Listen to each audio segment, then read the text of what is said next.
سلام علیکم و رحمت الله و برکاته. بوی که مسچو خیلی نمیخواستم این یک پیشنهاد کنم، مجبور شدم همین دو روز سه روز میفرم هم دنگ رشینم میگم پویناور نه بولور هم میشینم دیدم تاکسا گند بسیار شده یعنی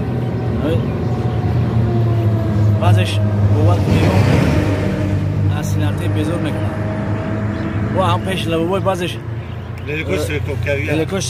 سرکوب کردم تو مونده یک تبلوک یک پونو کدوم میره دفتر رو خواهش میکنم بعضی مصفت نیستش که من مونده دم میره از خدا این تو مکس فرار تو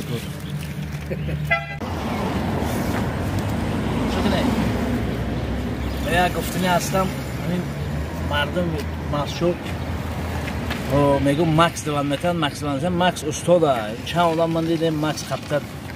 دوستای قدیمی که کندم به این تا کلام می‌فرمایند مکس هیچ وقت مکس پروت بویک نیستم یادم استادم ولی مو هیچ وقت گپور نزنیم مکس پریود اول شده و بود دیگه کرده ها